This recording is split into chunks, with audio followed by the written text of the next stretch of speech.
All right. In the start of chapter 6, it starts off discussing how women were the ones who were like wore the nicer clothes and they were the top in society, and how men, they worked for the women. They did like they were servants basically of the women. They were the second like Class citizen. second class citizen like in society. They were below the women, and then it goes into I guess if you I don't know, I don't want to say it all, but We kind of like. Okay, we took notes also this time. So it kind of goes into like being second class citizens, and then on this, it was this chapter where he's riding through the countryside, right?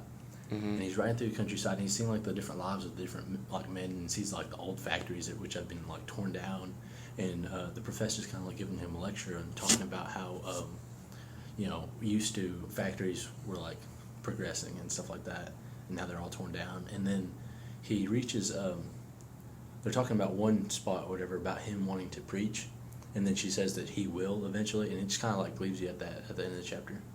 Mm-hmm. But yeah, he's going in to do the sermon at the end. In chapter 7, we go to Professor Ingleby's house. I don't know how you say it, but it basically goes into like the history, like the past. Mm-hmm. It was like 200 years ago. Like the men were the ones who were in the workforce, and the women were like the roles were switched of how it is now in the book. Mm-hmm. And it starts to talk into about like how Lord Chester like is going to become a key role in the revolt, and we meet some key people that will like take part in that. You meet her husband, which is like a big thing, because Mm-hmm. like her husband's like very important, very like smart, in this, like he's kind of like the master behind Ingleby or whatever. Mm-hmm. And it's like really weird, like because for Earl or whatever, for the Earl of Lord Chester. Yeah, because like he always thinks of Ingleby, and Ingleby like being very independent and like no one above her. And I don't know, just kind of, it was weird. It was also weird for you as the reader, because like you kind of don't see that side of her at all the entire time.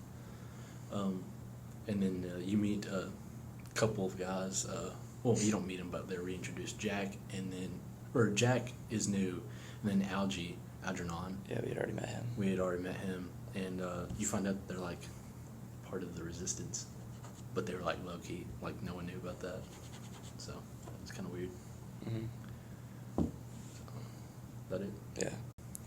Yeah. Chapter 8, it leads off with Chester having a dream of him being executed, like during the Great Revolt, like once it's already started, but obviously it's a dream. I don't know if that's a foreshadow or not, but chapter 8 is basically, they're like preparing, talking about how they're going to go about the Grand Revolt, how they want it to be like non-violent, and Chester's like kept away to like prepare and learn about the past. And Chester's like, he's eager, but he's also kind of like really scared and nervous about the entire thing, and like kind of see that like in his behavior and what he's doing and all that kind of thing. Okay, and kind of like also they're worried about how they're gonna like find soldiers, and then as you said, Mm-hmm. and then they're worried about what was it called again? Like I don't remember. It was like the I know like the actual soldiers for like the Royal Royal Guard or something like that. They like guard Parliament is what it said. Yeah. And it was saying that they were unsure if they were going to come and join them or not, because they also have their wives and lives, and they get paid and stuff. And they're kind of like of a higher class and whatnot. But yeah, that was chapter 8. Alright, in chapter 9, it goes more about how they're gonna like act out the Grand Revolt, like what they're gonna do.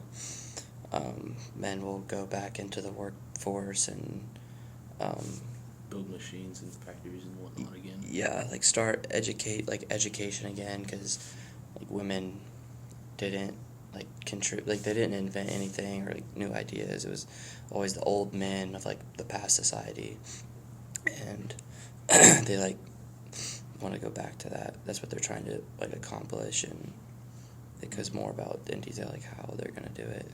Mm-hmm. We see a policewoman, which is kind of like odd, like Yeah. thinking about that. But I guess it also talked about the guard, like in the previous chapter, where it was odd to think of a policewoman when they also have a guard, but the guards are male, which didn't make. I don't know. It was kind of weird. Like I would think that they would do both, but it's whatever.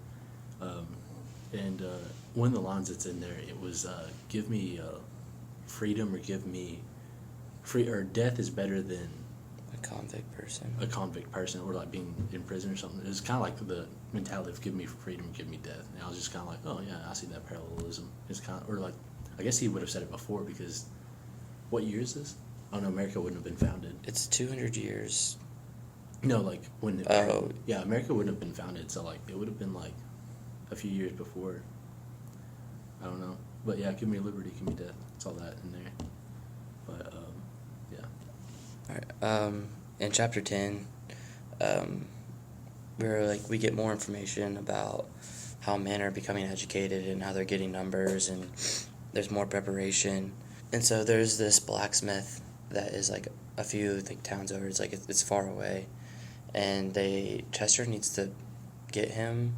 I don't know. He needed him for something, and so they travel there. And the blacksmith's wife, is like lies about him, the blacksmith abusing her, and so like he's going to get arrested from the wife saying this. And Chester comes and basically saves him, and the guard doesn't know what to do, whether or not they should have let Chester take the blacksmith or not.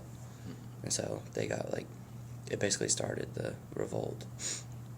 It also talks about how like there's one of the guys, I forget what his name was, but he says it's like we can have 150 men for you tomorrow if you want, my Lord Chester or whatever. And he also goes into talking about how Chester once his lineage just once ruled the land and stuff, because he is the great whatever of the King of England, right? And basically this whole revolt's going to turn out where Chester's going to become king again. I think I'm not sure, but that's kind of like what was said. But he also had the dream of getting cut off, so we don't know.